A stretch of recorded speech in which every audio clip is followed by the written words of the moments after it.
Sadashivasamarambham Shankaracharya-madhyamam Asmadacharya-paryantam Vande Guru-paramparam. Om Purnamadah Purnamidam Purnat Purnamudachyate Purnasya Purnamadaya Purnamevavashishyate. Om Shanti Shanti Shanti. Om Namo Brahmadibhyo Brahma Vidya Sampradaya Kartribhyo Vamsharishibhyo Namo Gurubhyaha. So we were in the fifth Brahmanam of the fourth chapter, which is also Maitreyi Brahmanam, which was already there in the as the fourth Brahmanam of the second chapter. But here it is there with some slight changes. Not everything is same. The most important thing in the Maitreyi Brahmanam is Yajnavalkya is teaching Maitreyi, and he is giving some very interesting inference and analogies to teach the nature of this Atma. So one of the first thing he teaches is that this Atma is Ananda Swarupaha, correct? So how does he teach this? For this, actually, he is giving so many instances first, correct? Like this, the husband does not love the wife for the sake of the wife, but it is for the sake of the self. Wife does not love the husband for the sake of husband, but it is for the sake of the self. Like that, he keeps on giving a huge list. And finally, what he says, you love everything for the sake of not that particular thing itself, but because you, for your own sake, that means what? You feel happy in the presence of something. That is why you love something, something is dear to you, all that. So here, from all these individual instances, what is the inference which is implied there is what we say that in Sanskritam we say, yatra yatra priti vishayatvam, tatra tatra ananda surupatvam, we can say, correct? Wherever there is a priti is there, correct? You, something pleases you, you love something, something is very dear to you, all these things, if you say, what it means is that something is pleasing means there is some ananda, it is a source of ananda, you can say, correct? Ananda Surupatvam is there. But the point is, everything is conditionally loved. That is the point. So, the conditional love is what? That it has to make you feel happy, correct? That is the condition. But I am the only one who is unconditionally loved. The self is always loved unconditionally, everything else, including Bhagavan also, correct? People say that I am a great bhakta and all that, but if something happens in life and then they are angry with Bhagavan also, I have been doing puja for so many years. What have you given me now finally for all that devotion? So that means what? Even Bhagavan also you love, because Bhagavan, if you consider Bhagavan as something separate from you, this is what will happen, correct? That is also there. But Bhagavan is not separate from you, in fact. That is the beauty, correct? Anyway, so the idea here is anything which you love conditionally cannot be the real source of happiness. Whatever you love unqualified and unconditionally, that is the self alone. And therefore, it has to be the ultimate source of all happiness. So you are the very source of all the happiness which you are searching outside, in fact. That is the greatest tragedy in the world, correct? Because you are now dependent on something else other than yourself to be happy. That is the greatest tragedy in anybody's life. If that is the case, then you have no control over others, correct? How much can you control the situations and other people and everything? There is no way you can control that. In fact, people spend their entire life trying to control external things. That's what everybody's life is, correct? But a single earthquake, one tsunami, so whether it is Adi Daivika, like tsunami, earthquake, also can affect it. Or one mosquito is good enough to spoil your entire vacation. It bites you, you get malaria. Instead of being on the beach, you are now sitting in some whatever, or you get dengue and you are sitting in some hospital with saline, whatever, IV in your hands, etc. It can happen, correct? The tapa can come anywhere. You cannot control it. One virus is good enough, unseen. You cannot even see it, but it can enter you and then devastate your entire body. In fact, you can't even breathe properly anymore. So that is the reality. So how are you going to control whether it is Adi Daivika, Adi Bhautika, Adhyatmika also? Your own, if everything is there also, somehow you don't feel good. That is Adhyatmika, correct? Your own mind is depressed. There are people, if you look at them, you see, they have everything, all the luxuries in life, anything they want, they can do like this. And then people are ready to give. Even after all that, that fellow is feeling depressed. Because again, if you think that happiness is a state of mind, also it is a problem. Because state of mind will not be the same all the time, correct? State of mind is modifying all the time. So it cannot be even dependent on neither your body, mind, anything. All these things are really external to you, actually speaking. If you think that it depends on all these things, then you are setting yourself up for suffering, correct? Anytime you depend on anything else for happiness, including your own body, mind, sense complex, you are. So that's why we have tapatrayam we talk about in the Shastra, correct? It is beautiful.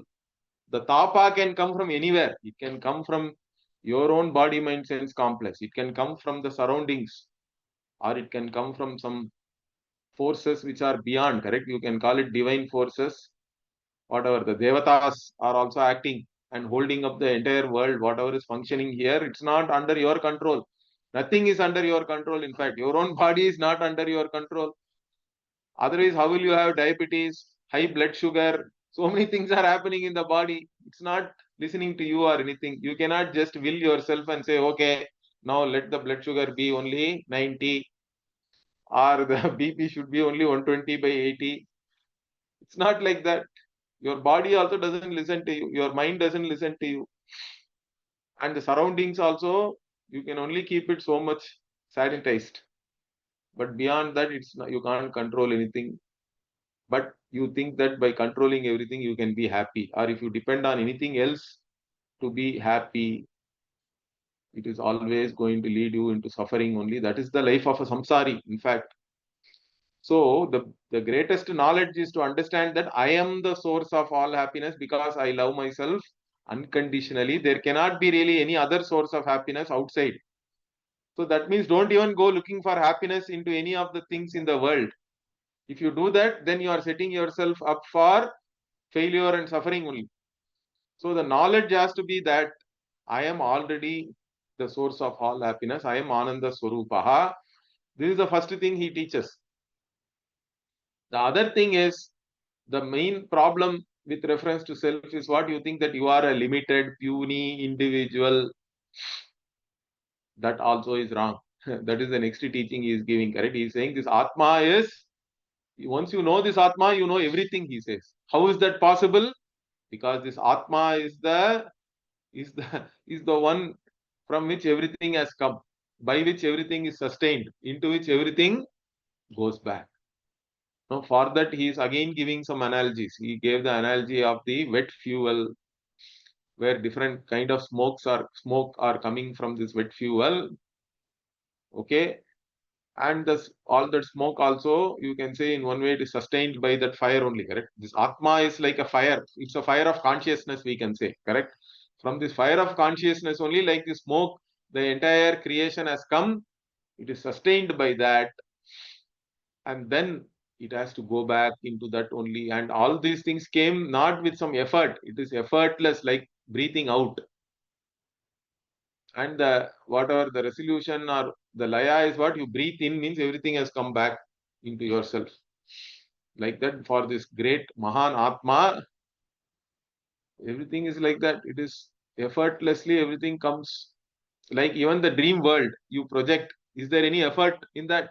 The entire dream world, effortlessly you are projecting out of sleep. There are mountains, rivers, forests, whatnot, entire dream space time, all the beings, everything is there. Effortlessly it has come. And it resolves back into you only once you wake up. Now the next 12th one, up to 11 we saw.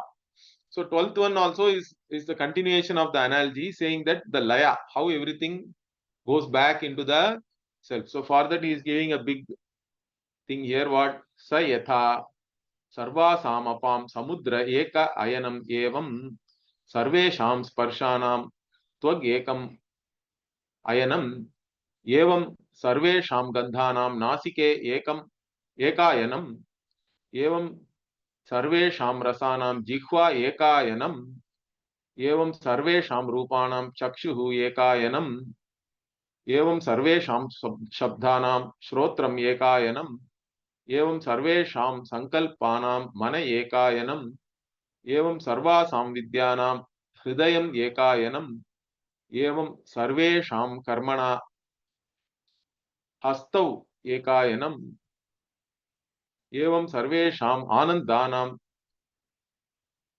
उपस्थ एकायनम् एवं सर्वेषां विसर्गाणां पायुः एकायनम् एवं सर्वेषाम् अध्वनां पादौ एकायनम् एवं सर्वेषां वेदानां वाग् एकायनम्. So all these analogies, what he is now saying, what sarvasam apam samudra ekayanam means all the waters finally reach the ocean, we say, correct?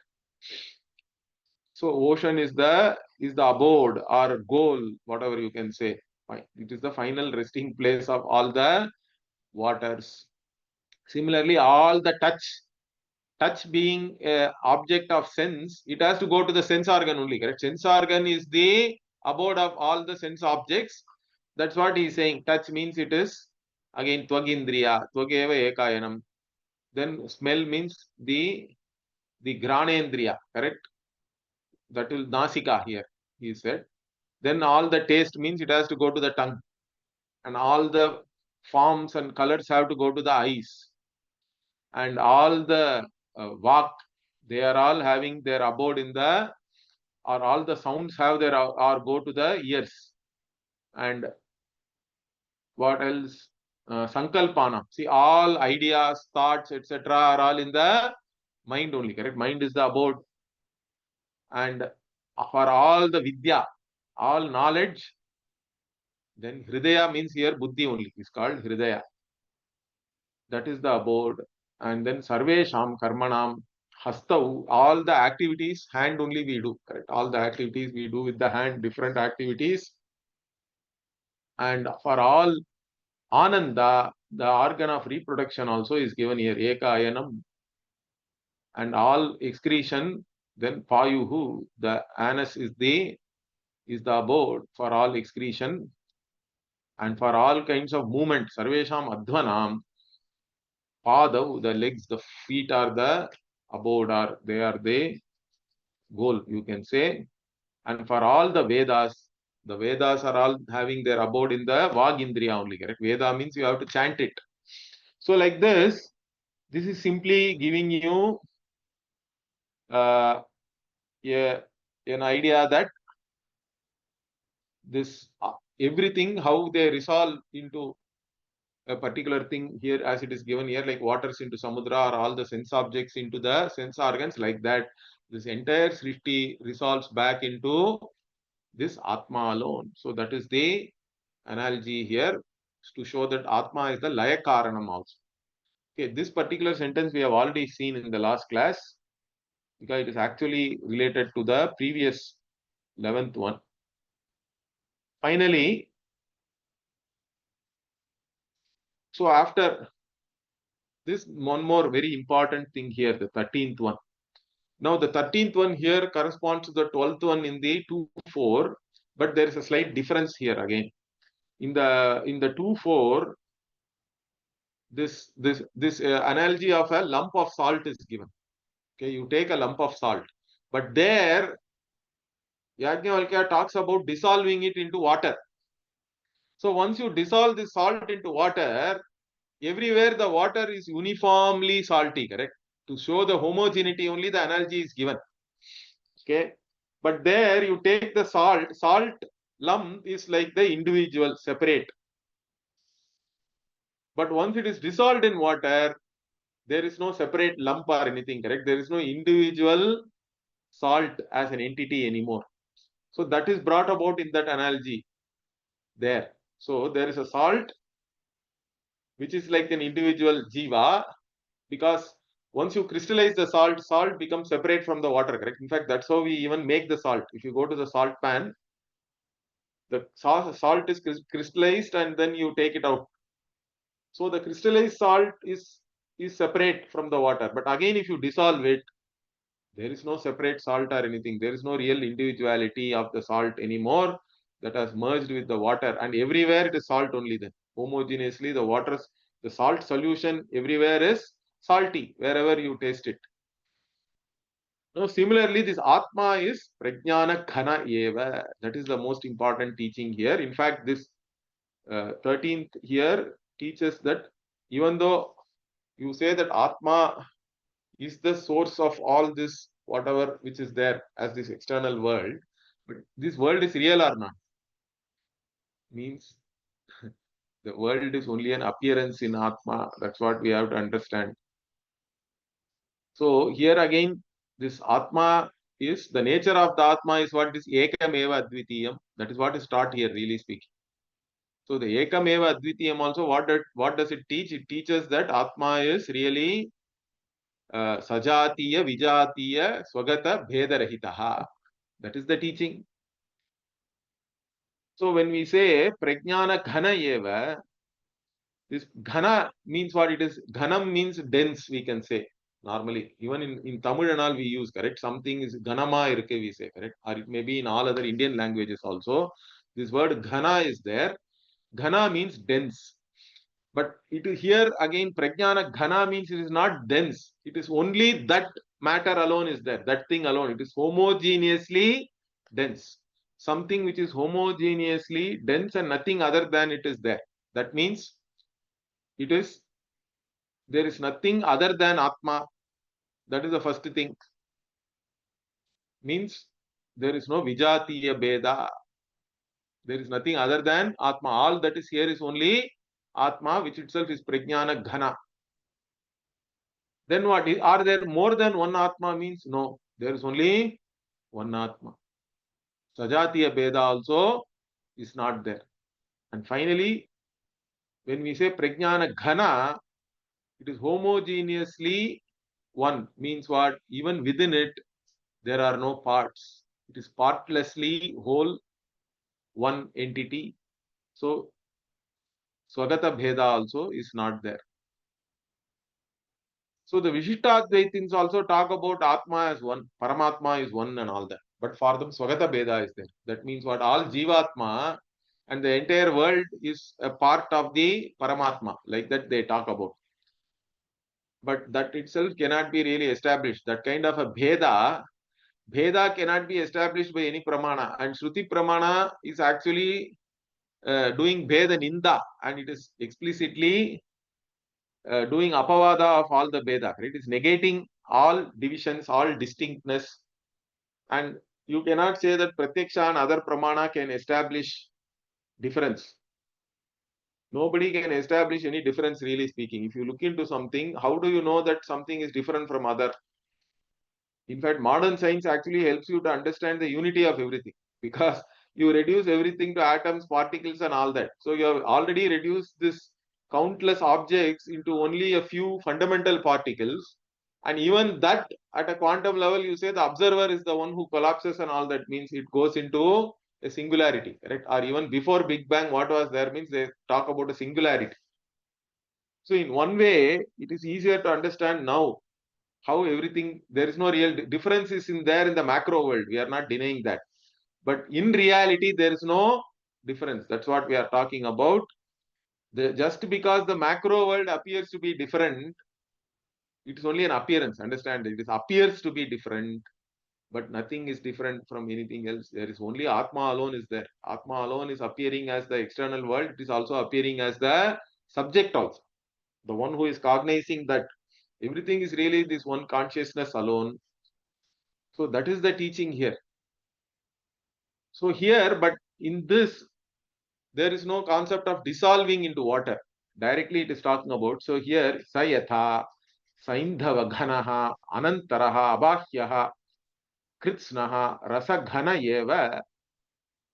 So this, you take a lump of salt, it is salty everywhere, correct? Whether inside or on the periphery, correct?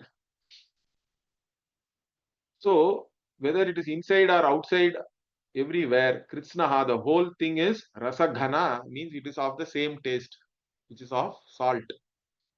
Similarly, evam va are ayam atma anantaraha bhashya kritsnaha prajnana ghana eva.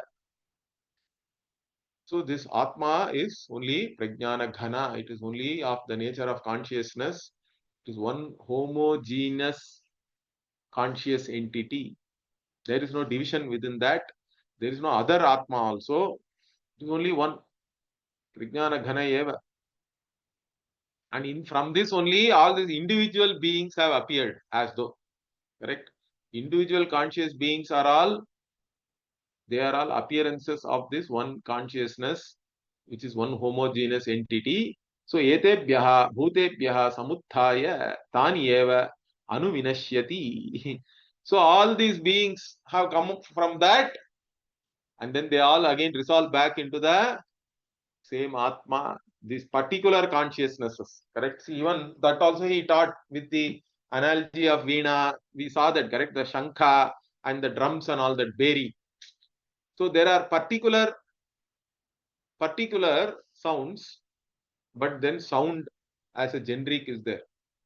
The particular cannot exist without being the generic, correct? Generic is always there, whether the particular is there or not.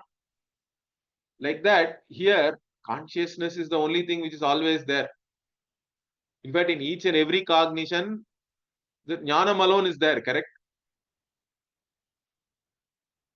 And in fact, jnanam, sat we say, sat and chit are always there. The sat buddhi, when we say, sat buddhi is the one which is always there. Consciousness is. But the particular consciousnesses are changing, correct? Particular cognition. You may be cognizing orange, you are cognizing apple, you are cognizing grapes, you are cognizing table, you are cognizing plate. Means everywhere specific cognitions, you are you are immersing yourself into the specifics, and you have missed the generic. What is the generic in each and every cognition? Consciousness is, which never changes. There is no vibichara for that. Nav sadbuddhi nav vyabicharati. Like that beautifully Bhashyakara says. The sadbuddhi never goes away in each and every cognition. And that sadbuddhi is yourself, in fact. You are that, you are that sat. There is no other sat other than you. That's why any specific cognition you are having as something separate object, it is all mithya. They come and go. They are all changing. What is the unchanging reality in each and every cognition is what you have to recognize, correct? That is the prati bodha viditam matam. It is said in the Kena Upanishad also. Bodham bodham prati. In each and every cognition, you miss out the obvious, which is the sadbuddhi, satchit. And that Sachit is Ananda also, because there is no other thing which is unconditionally loved. It is the source of all happiness also. So there is nothing, that is the Sachidananda we talk about. That has to be understood. Once you understand that, then your happiness does not depend on anything else.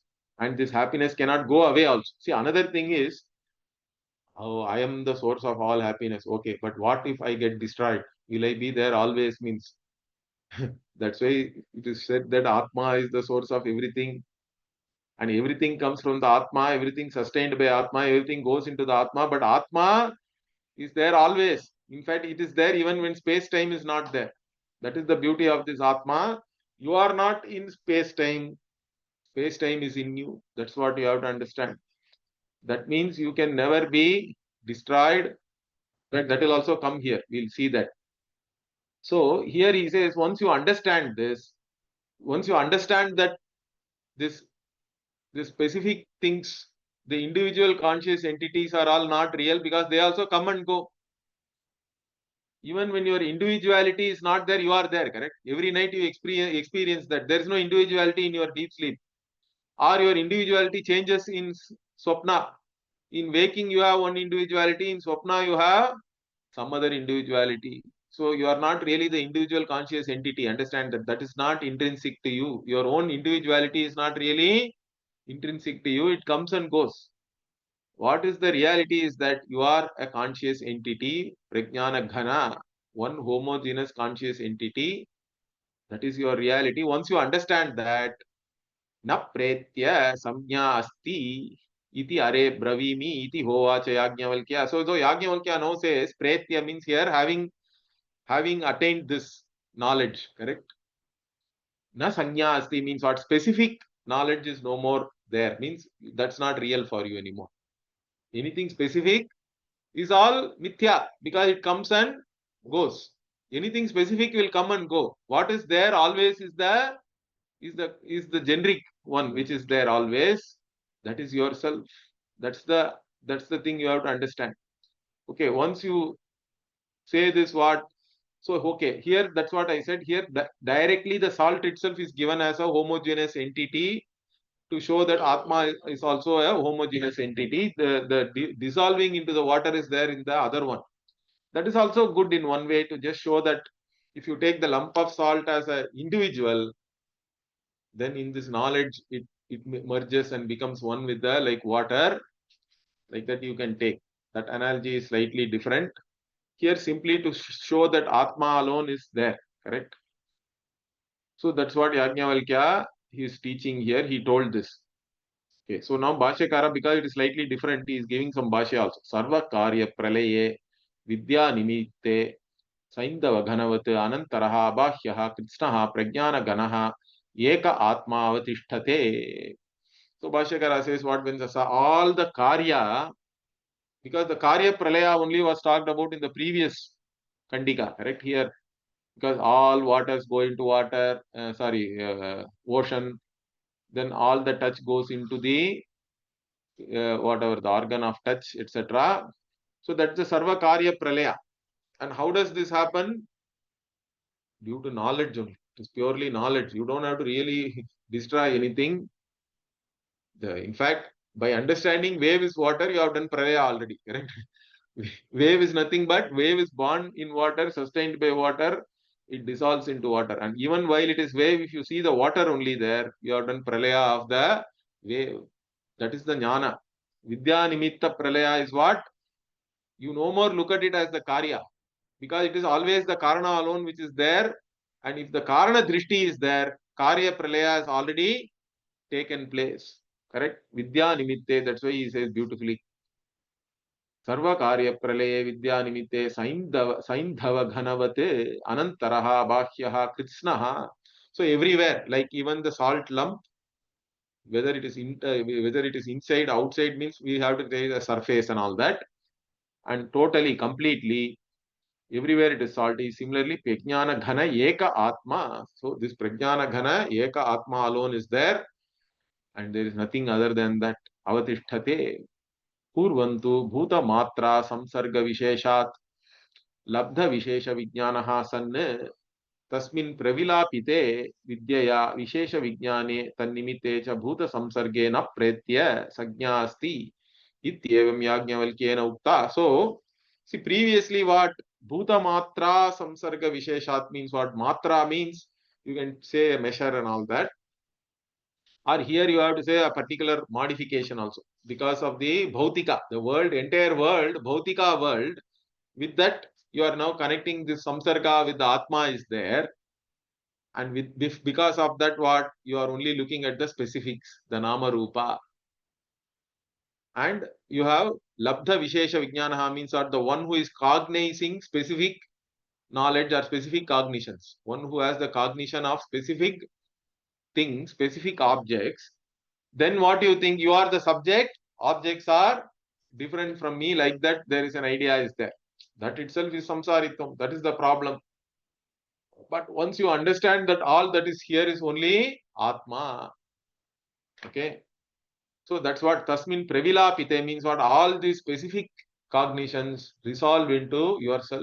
You are the Nirvikalpa Atma. Aham Nirvikalpaha. That is the important knowledge. One has to understand Aham Nirvikalpaha. That is the real Samadhi, in fact. That is the Sahaja Samadhi, we would say. Of course, to understand this, we can bring in sleep, or you go into some Nirvikalpa, you do yogic practices, control your mind, make it one pointed, attain some kind of a Samadhi and all that. Also, it is useful to assimilate. But finally, you have to understand that Aham Nirvikalpaha, Nirvikalpoham. There is no Vikalpa in me. I am one whole conscious entity without any kind of distinction, difference, whether it is in me, other than me, or anything other than. Okay, there are no many me's. There are no many objects other than me. There is nothing, no parts in me also. So, like that, you understand. And once everything is resolved into yourself, Vidya, yeah, this is also purely knowledge. Dvaita perception need not vanish. Understand that.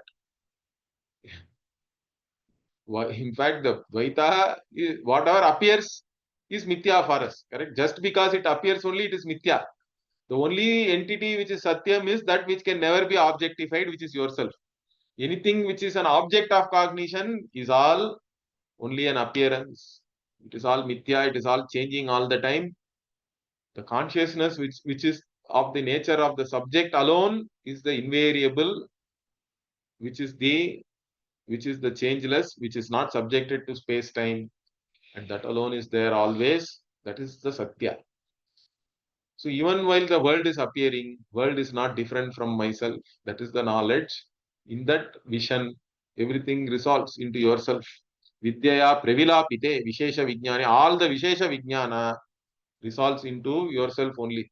You are the Sachidananda Swarupa. Into the Sachidananda Swarupa only, specific cognitions are all resolving all the time. Even between two cognitions, what is there is Sachidananda Atma alone, correct? And even while the cognition is happening, what is there is Sachidananda Atma alone. Even after cognition ends also, what is there is Sachidananda Atma. That alone is there always. So, even while seeing the world, if you are able to see only Atma, that is the vision, Sarvatma Bhava we are talking about. You don't have to destroy the world or anything. In fact, it's not that real that you have to destroy it. If you think that really you have to destroy the world, anyway, it is happening every night in sleep, correct? Non-cognition of Dvaita does not lead to any jnanam to anybody. The experience of Advaita is there to everybody in deep sleep also. Everybody has that. There is no Dvaita. Dvaita agrahanam is not jnanam. Tattva grahanam is jnanam. Correct? The tattva, even while seeing Dvaita, what is real is only Advaita. That is the tattva grahana we are talking about. So whether you see Dvaita or not is not important. Even while seeing Dvaita, Advaitam Satyam. That is the jnanam. That's why Vidyaya Pravilapite is very important. It is not that Dvaita should vanish. For that you can even take a drug, correct? And go into some trance. Or you take sleeping pill. Even during daytime you take sleeping pill and sleep. That is not moksha, correct? Dvaita need not vanish really because it is not really there in fact. If it is really there, then maybe it has to really vanish. But there is no question. Dvaita itself is not real. Then where is the question of it vanishing or coming or anything? It has never appeared only, really speaking. There is no real Dvaita there, out there. So its appearance or disappearance does not matter or does not count also, really speaking. So that is the idea here. Vidyaya Pravilapite is very important. Vishesha Vijnane. So the Vishesha Vijnana, that something, everything is different, etc. Correct? That Vishesha Vijnanam is gone. Each and every cognition is actually showing me some different object, distinct object. That is the Ajnana. That Ajnanam is gone. Each and every object also is only consciousness. It's all sustained by the Vishaya also is nothing but Vishaya Chaitanya. Pramana also is Pramana Chaitanya. Pramata also is Pramatri Chaitanya. Everything is Chaitanya only. It is all only Chaitanya appearing as the Pramata, Chaitanya appearing as the means of knowledge Pramana, Chaitanya is appearing as the object of cognition. That is one Chaitanya alone is there, into which everything resolves. Once that what tan nimitecha bhuta samsarge na pretya. So the bhuta samsarga also is gone. It's all resolved. Then what?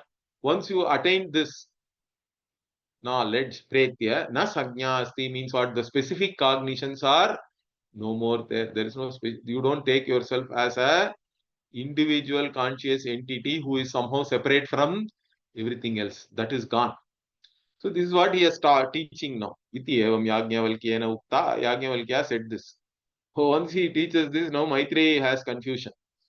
And she says that in so many words, correct? Even in the Gita, our Arjuna says that Vyamishrevena Vakyena Buddhim Mohayasi Iva Me. But at least he puts a Iva there. Okay.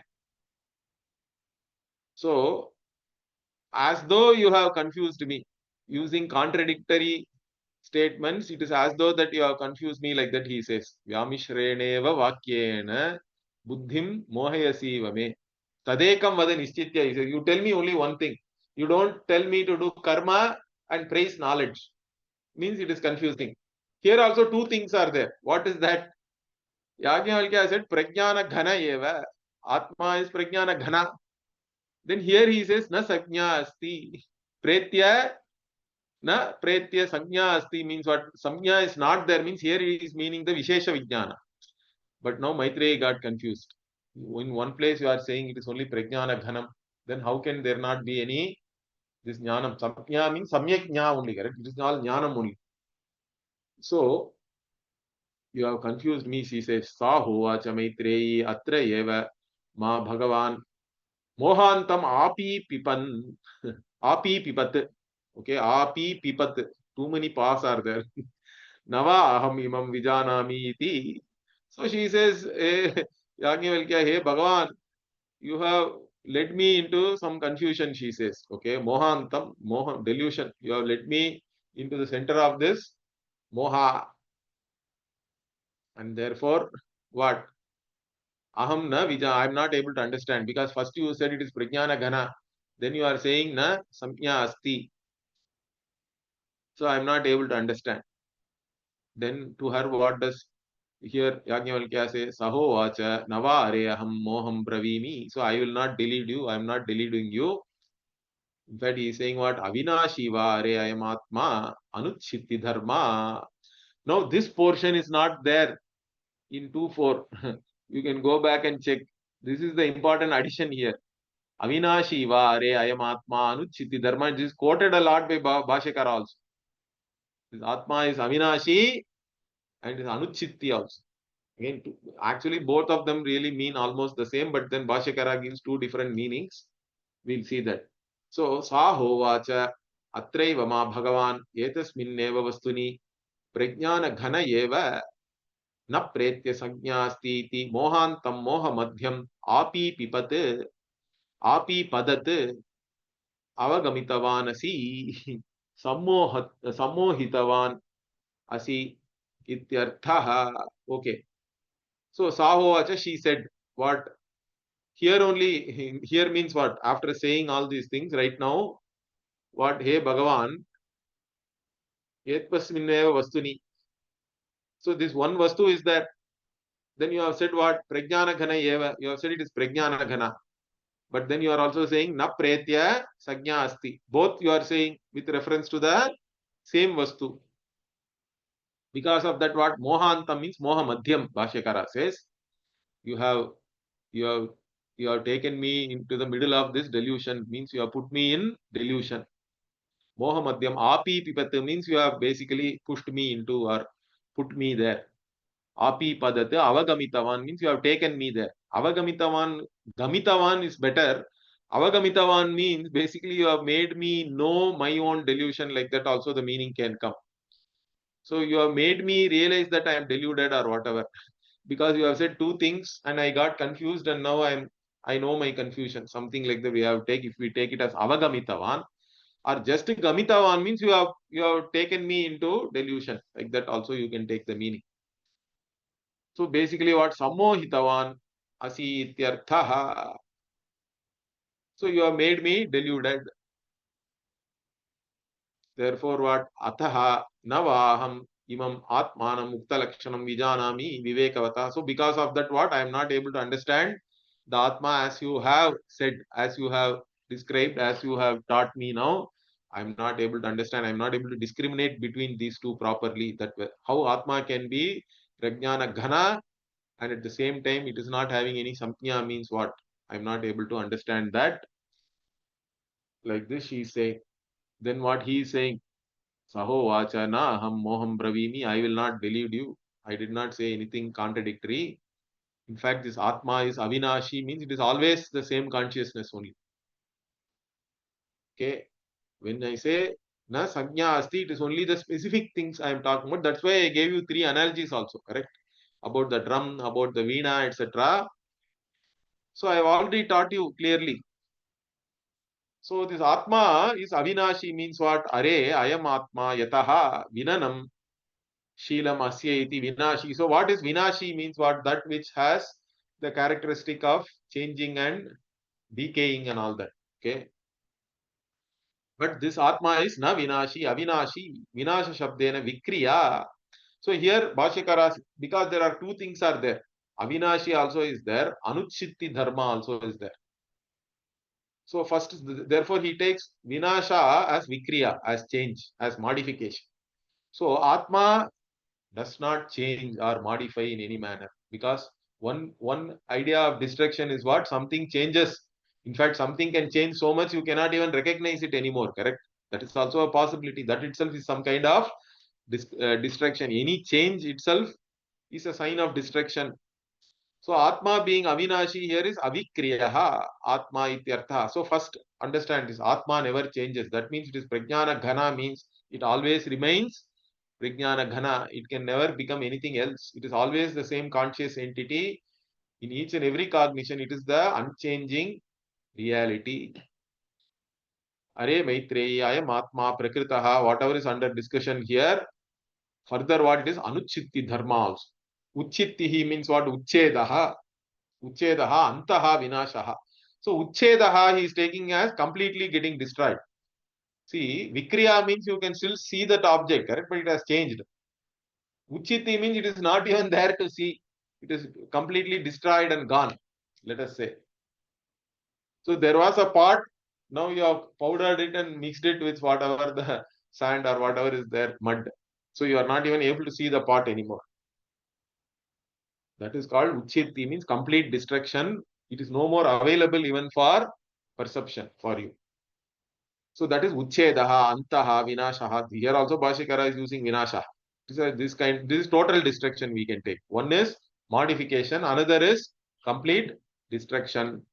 So that Uchitti Dharmaha, Asya iti Uchitti Dharma, na Uchitti Dharma, Anuchitti Dharma. So that which is not having this, any kind of destruction, it never changes. Okay, it may not change, but what if it totally vanishes one day? Means no, that is also not possible. Why? Because it's not even subjected to time. Understand that time is in Atma. Atma is not in time. This is the most important thing you have to understand. You are not in time. Only if you are in time, any change, any destruction and all is possible. You are not in space-time. Space-time is in you. So you can never be destroyed by, in fact, you can never be objectified by anything only. Then how can you be destroyed?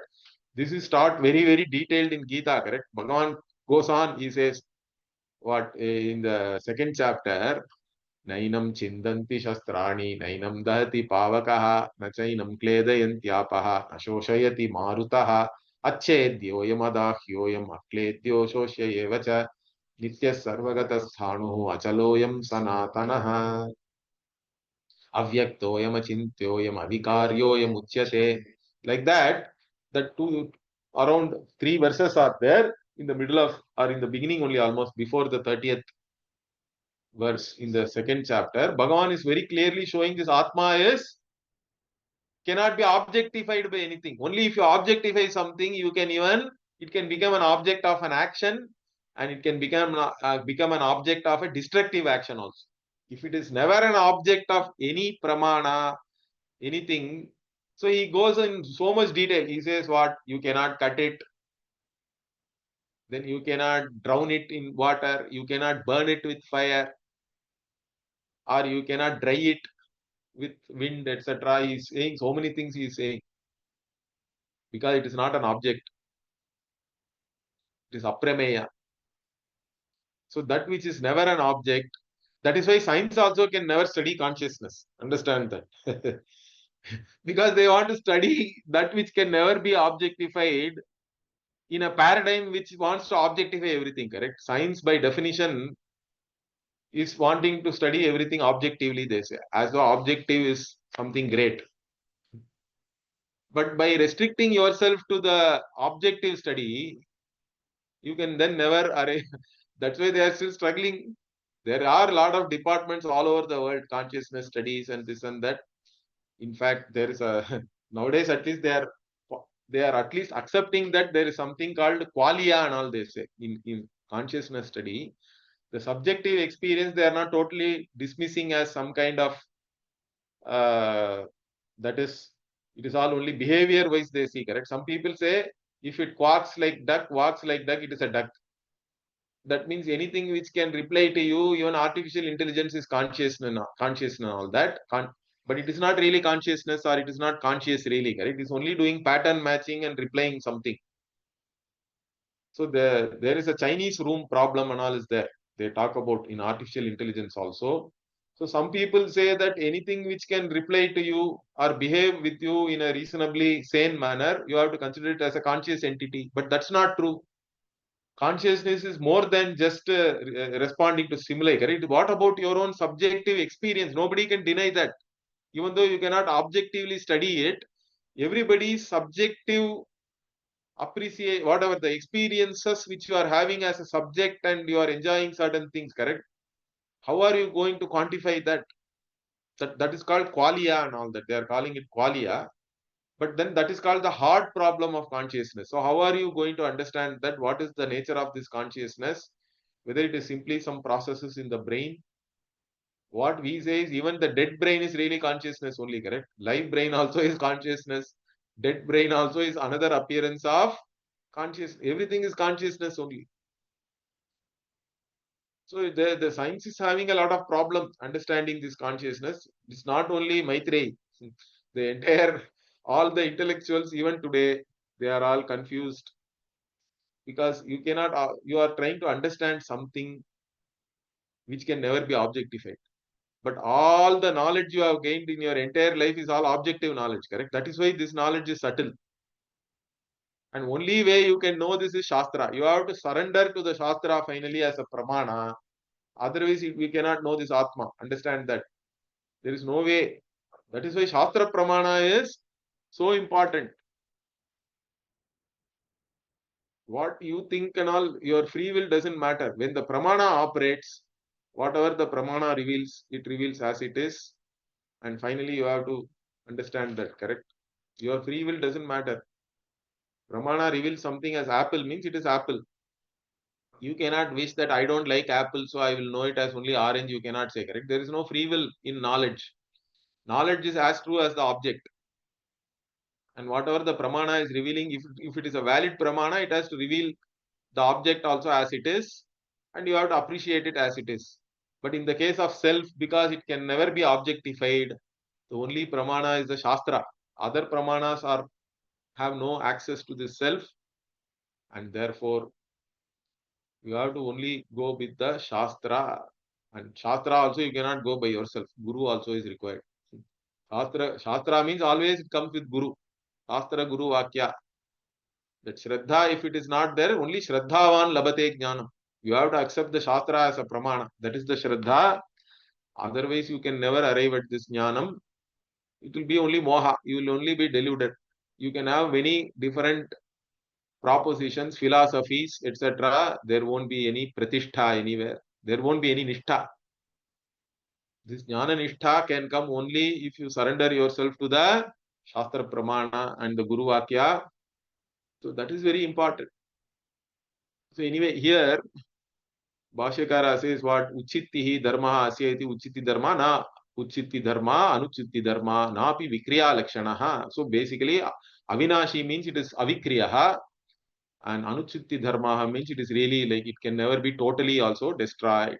Therefore, this Atma is always as it is. So don't get confused when I say na samya asti. We are only talking about specific cognitions, not about Atma being the prajnana ghana. It is always the same prajnana ghana. It never changes. It can never be destroyed. It can never go away anywhere. So therefore, na api uchcheda lakshana vinashaha asya vidyate iti arthaha. So there is no vinasha for this Atma. Atma is avinashi. And this is the last one. This is a very beautiful thing. Here also there is some difference is there, some change is there, and there is a big bhashya also in this finally. Maybe we'll take this up in the next class. Om Purnamadah Purnamidam Purnat Purnamudachyate Purnasya Purnamadaya Purnamevavashishyate Om Shanti Shanti Harihi Om Shri Gurubhyo Namaha Harihi Om. धन्यवाद।